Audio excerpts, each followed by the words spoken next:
If you're looking to start building or seriously expanding your game collection in 2025 and 2026, I think these are the tips you need to hear. What's going on, everyone? My name is Evan, and I've been game collecting for like 4 years now. Okay, I haven't been at it the longest, but I've learned a lot in my time seriously collecting games. And in making this video, I have been reflecting on my own collecting journey and all of the things throughout the years that I have kind of told myself not to do or what to do more of. And so I have composed this list of game collecting do's and do nots. This list won't be applicable to everybody, but in my personal experience, it has helped a lot. And I think that these are good tenets to kind of go by, especially when you're first beginning your game collecting journey. And before I get into the list, guys, if you do enjoy game collecting content and reviews, all kinds of stuff just like this, hit that subscribe button. We're nearing 1,600 subscribers on the channel, which is just unbelievable.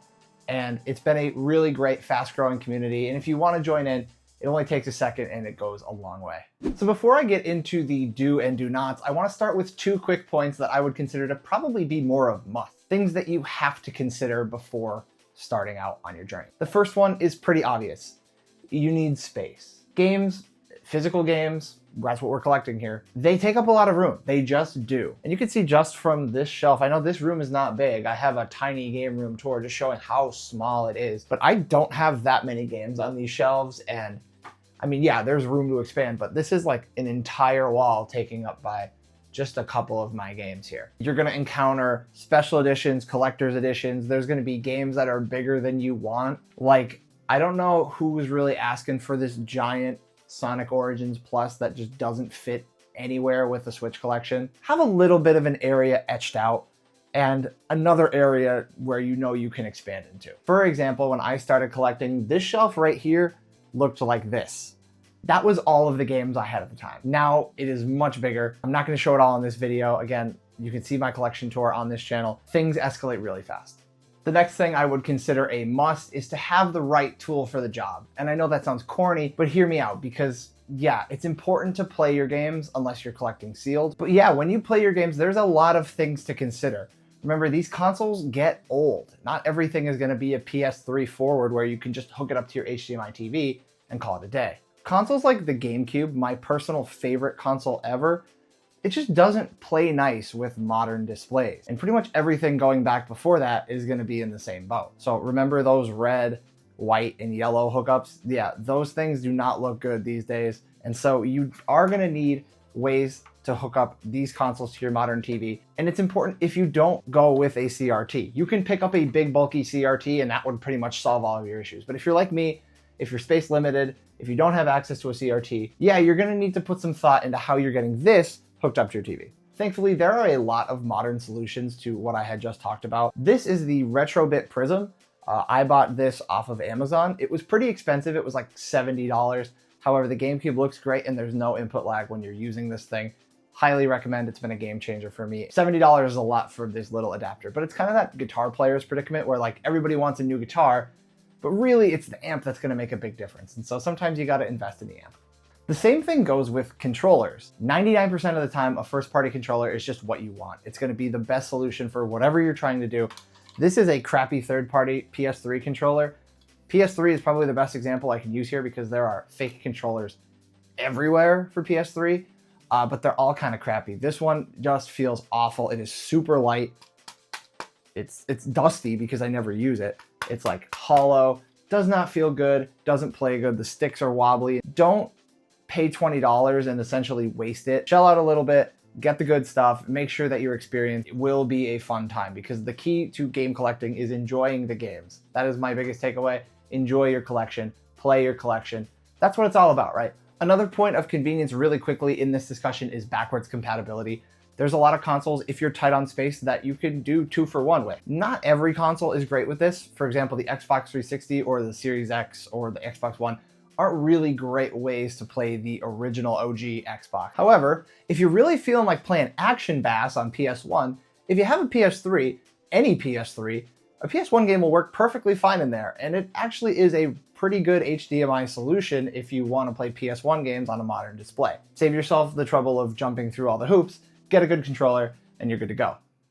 So now it's time to get to my first do if you're going to start game collecting or seriously expanding your collection, is to stop and think and do a little bit of self-reflection. Have a plan when you go into your game collecting journey, because it's very easy to spiral out of control. Think about what you like to play. Think about what you want to collect. How feasible is it to go after games for that particular console or that particular genre or that particular series, and weigh all of those options in your mind before you jump into it. Having a focus to your collection or just your collecting goals at any certain time makes hunting a lot more fun in my experience.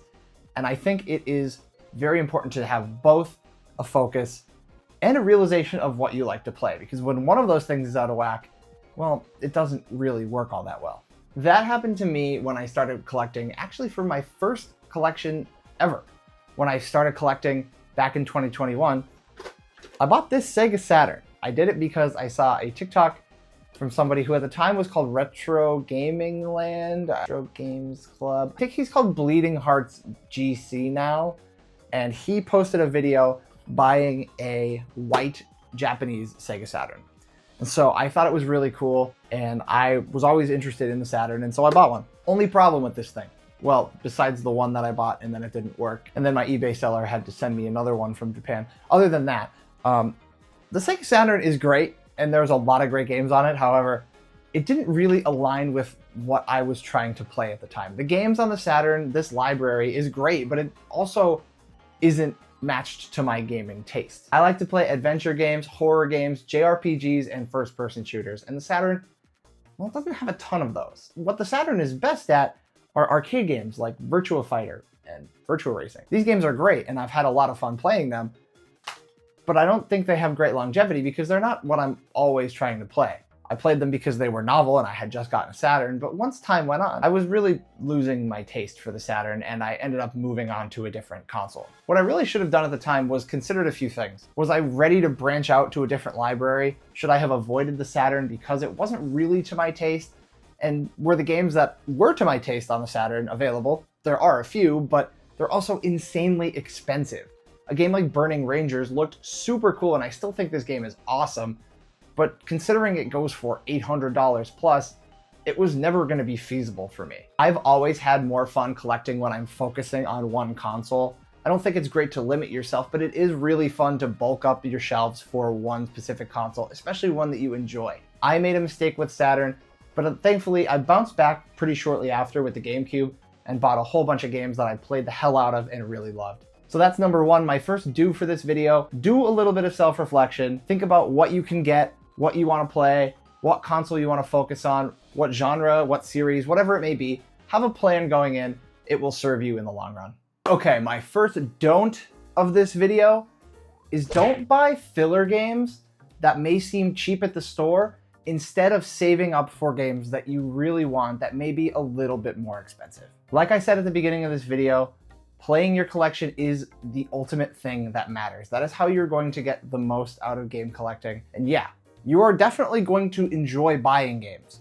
Me personally, yeah, I might like buying games just as much as I like playing them, but I love game hunting, that's just me. But it is very important that you get something out of the games that you buy, and when they just sit on the shelf, well, it causes a little bit of an internal qualm, at least for myself. I have a few examples here, but the one that always gets me is Happy Feet on the GameCube. Now this is a stupid movie-based game that nobody's ever going to play, and I knew that when I bought it, but I spent $10 on this game because I wanted to put another GameCube game on the shelf. Could that $10 have been better spent elsewhere? Absolutely. And so now I look at this game that I'll probably never be able to get rid of. How could I get rid of this? Nobody's buying this. I just bought it at some pawn shop for $5 or $10, and now I'm stuck with it. I could throw it away, but I'm not throwing away a GameCube game. Same thing goes with this copy of Harry Potter on GameCube. I mean, it was $7. That's not bad for a GameCube game, but I really can't get rid of this now, and it's just on my shelf to take up space. And as I said before, space runs out really quick, especially when you fill your collection with cheap filler. Now, that's not to say that you can't get filler games at all. I have plenty of filler games like Jimmy Neutron, Attack of the Twonkies. I grew up playing this game and I have sentimental memories with it, and I do see a reason why I want this game. I do not see a reason why I want this game. It's important to know the difference. It's important to stop yourself before it happens and be cognizant of it. Now, again, I'm not saying that I never fall into this trap. but I stop myself more often than not, and it's something I've kind of grown into. 2 years ago, if you asked me, I was buying pretty much everything that was cheap off the shelves. And I still do that, and I make decisions I regret. Like this copy of Split Fiction on Switch 2. This is a code in a box. There's nothing in here. I can just throw it, it doesn't matter. But you can see, the game was $25. There's a big old clearance sticker on it. I thought, oh, Switch 2 game on clearance. Gotta grab that. The other thing I briefly touched on were games for the shelf. And while I don't have a particular issue with shelf games, I do think, again, it's something you just need to be mindful of. There are games I know I buy 100% to have on the shelf. I don't own a PS2, but I loved Silent Hill 2. I've been playing it on PC, and this game is just really great. And so when I found it at GameStop for a reasonable price, I knew I had to pick it up. But I also knew it was going to be living on the shelf. So in short, yes, you can buy filler games, but be mindful of it. If you're gonna play the game, that's great. If you're not gonna play the game, at least be aware that you are buying it to have it on the shelf, or that it's filler and you just wanna grow your collection. It's like my first do on this list. This just comes down to mindfulness. All right, my second must do for this video is to track your collection and be an informed consumer. This is really basic stuff, but it's important. It's super important. Personally, I use an app called GameEye. There are a lot of different collection tracking sites and services you can use, but GameEye is completely free and it punches way above its weight for a free tracking app. It is so good. At a minimum on GameEye, you can just see what you have, categorize it alphabetically by price, by when you got it, and so you don't end up double dipping on games. I know that sounds stupid, but trust me, it happens. Furthermore, you can see the value of every game that you own and every game in the database, which is extremely helpful, especially on a quick glance if you're at a game store, if you're at a convention, to see if something is a good deal or not. With games going viral, being featured in YouTube videos, and just in general going in and out of demand very, very quickly these days, it is so imperative that you have a game tracking app or some sort of resource to keep you informed on where your games are at. Now, the one thing about these game tracking apps is they don't always have perfect prices. So if there's something that you're really debating on or taking a good hard look at if you should buy it or not, or if it's worth the money, there's a couple different places you can look. GameEye is a great one. Price charting, which is kind of the gold standard for evaluating the market of reselling video games or secondhand video games. But I think the most important one is eBay. Of course it's eBay. This is the way the vast majority of games are bought and sold. But you need to look at the sold listings, not the active listings. Look at what has been selling, what people are willing to pay for any given game. GameEye could say this copy of Horizon is worth $15, but if people on eBay are only paying $8 or $9, well then you're not really gonna get the full $15 for it. So it's important to use all of these pieces of software in tandem with each other, but in general, it's important to keep an eye on your collection, track it, so you don't make mistakes, you don't buy games twice. And in my case, honestly, I use GameEye a ton for just tracking what I've played and what I've beaten. So tracking your collection is number 2 on the do list, and number 2 on the don't list is not embracing the hunt and buying all of your games on eBay. I cannot stress this one enough. Buying games on eBay is great, but it is so boring. There are a bunch of games I want right now. I would love a copy of Silent Hill 3 next to Silent Hill 2 right there. But it's just not something I'm gonna buy online because I wanna go find it. Embrace the hunt. I think this is the most important tip in this video, and you must do it. Absolutely. You see, the journey of game collecting is not a sprint, it's a marathon.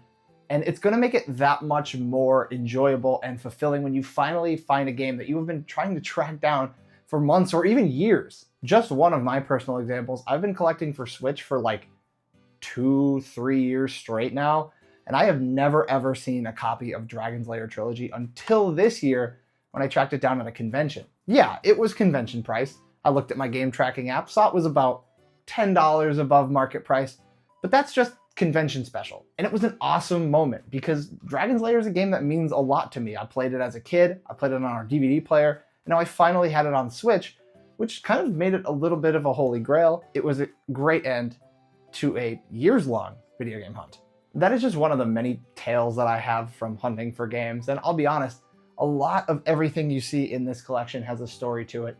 And that is what makes your collection so personal and unique, is that you will remember a lot of where you were when you found this game or when you bought it. Sometimes that story is gonna be, I got a really great deal at GameStop.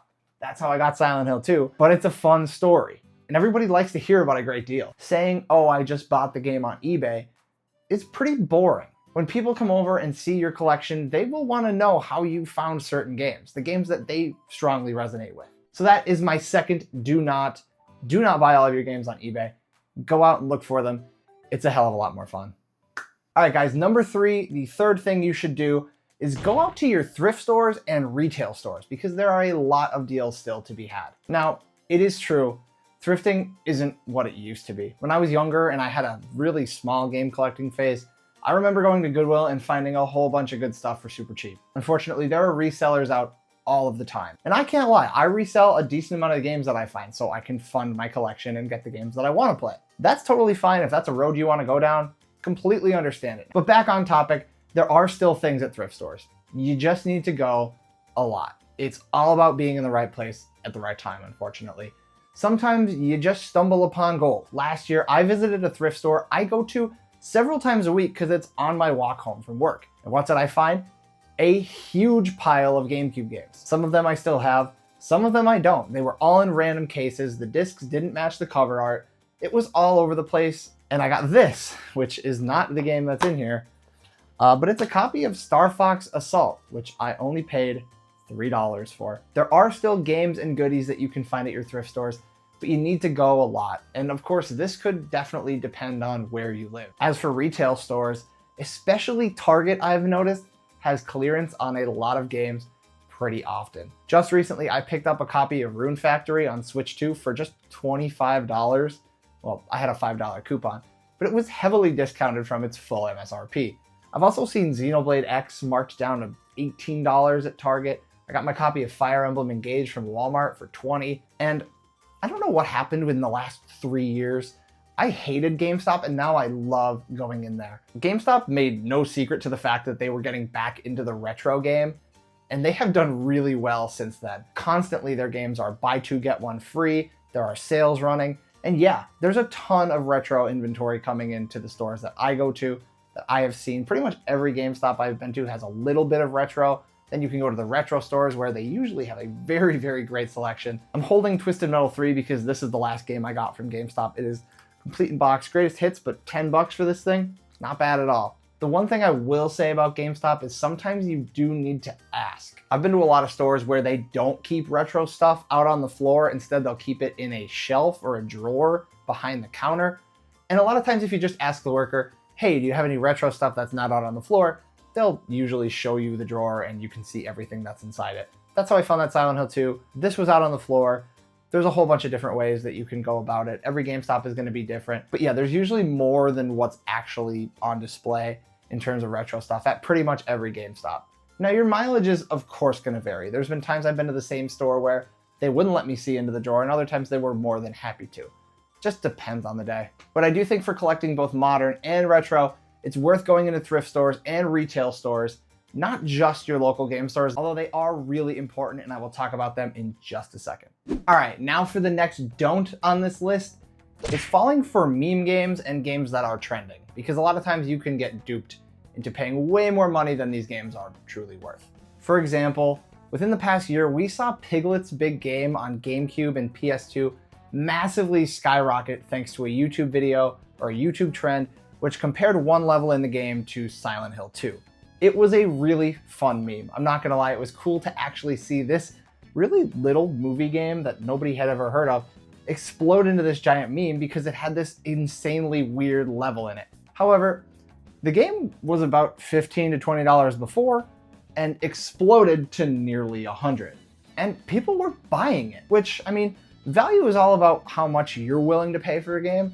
If $100 means nothing to you, then whatever. But that's expensive for that game. I'm sorry. There are very few cases where the Piglet game is worth anything more than the $20 it was actually asking for before the whole meme started. And there was a similar situation with Sonic Adventure 2 on GameCube. Really, this extends to all of the Sonic games on GameCube. But Sonic Adventure 2 on GameCube was about $40 to $50 before the Sonic 3 movie came out. And then this just absolutely exploded to over $100. I guess if you didn't value this game all that much, you could sell it and make a ton of money, or more than this game is eventually now worth, because it has come back down to earth and is not near that triple digit range anymore. But it was clearly because that movie was out that the game was spiking in price. These things happen. They happen in the gaming community. They happen with the markets. You just need to go with the ebbs and flows. And unfortunately, if you were really trying to play Sonic Adventure 2 at the time, yeah, you're gonna have to pony up. Thankfully, there are other options to playing this game. One thing you could do if a game is surging like Sonic did is just to play maybe a digital copy on Steam or on Xbox, wait down the line, and then get your physical copy at a later date once you know that everything settles back down. We saw this happen also with the 3DS when that eShop closed down. Pretty much every 3DS game got more expensive, and as time has gone on, we've seen that total market kind of come back down to earth. These realignments happened with Xbox 360 not too long ago for the same reason, and you just need to be aware of it. And no, I was definitely not influenced to buy these at all by any movie. Definitely not. All right, I said I was coming back to this, and here I am. The next do on this list, go to your local game stores and follow them on social media. I don't think I really need to explain why your local game stores are important. Local game stores are awesome, and it's important to support small businesses. But I mostly want to focus on the social media aspect of things, because sometimes your local stores can find grails or games that you've been looking for forever, and you may not know about it. You'd be really surprised what comes into retro game stores, even in the smallest of towns. It's pretty incredible. For example, my local retro game store back home in Pennsylvania, it's called the Game Station. They post some pretty awesome finds, and every time I go in there, I can't believe that there's some games on the shelves. Where did this even come from? Who in the area bought this? And if there's a certain game you're looking for, it's great to follow them on social media, because a lot of times these stores will post them before they even hit the shelves. One time, GameStation posted a copy of Pokemon Box, which I couldn't believe, and they had it priced way under retail. And unsurprisingly, somebody commented on Facebook that they wanted it, and it sold within the hour. To a little bit of a further extent, it is good to build a rapport with your local game store staff and owners. Oftentimes, if there's a game you're looking for, they can give you a call or a text. But just overall, it is really important to support your local game store, and definitely pick a home base, because it's fun and you get to know everybody, and there's great conversations around the community. I got two more. One more don't, one more do. Last don't I have for this video, and perhaps the most important one: do not hold on to every game you buy. Sell your collection. Don't be a hoarder. Being a collector and being a hoarder, I feel there's a very fine line in between that, and that is the whole idea of curating your collection. If you just buy junk, if you just buy filler, if you just buy stuff to put on your shelf, well, you're not really gonna get much out of it. I said this to you before, and I'm repeating it because it's so important, but also because your collection, you shouldn't treat it like an asset, but there is value in your collection. And the great thing about physical media and why we collect it is that we can part with it at any time. If there's a game that we're not enjoying, if we've already beaten, if you think for some reason that you can do without it, sell it. Put it towards something that you're gonna enjoy, and don't think that your collection needs to be this static thing.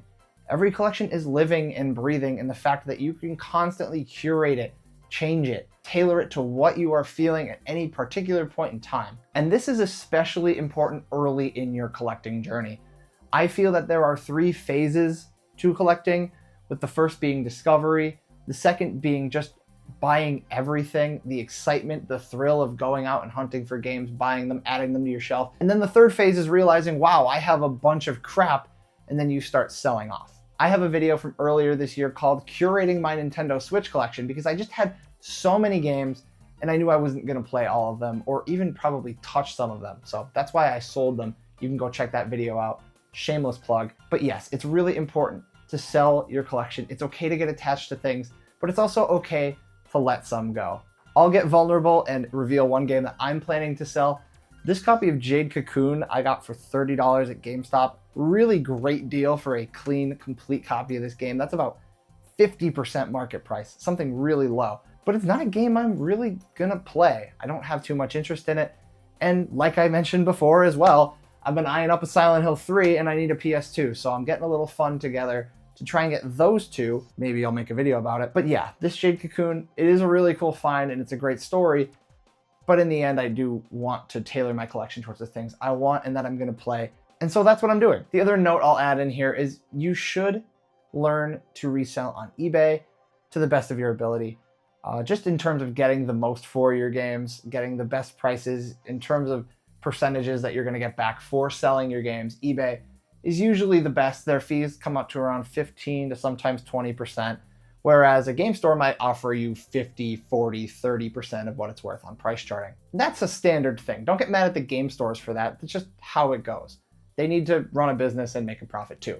However, if you're not comfortable with eBay, there are other options. You could trade some games in. You can also go to local stores, and you can go on Facebook Marketplace, which sometimes that works out the best because you could just do a cash exchange. Depending on the area that you live in, your mileage may vary on how successful you are with this, but if you're in something that's a little bit more populated, yeah, Facebook Marketplace may be a great choice for you. And finally, sometimes getting rid of games doesn't need to be selling them. You can also trade them. Very recently, I had a friend say how he wanted a DS and he recently came into a Dreamcast. So I traded him a 2DS for a Dreamcast, and I thought this was a great trade. And I'm really happy with this. I love the Dreamcast.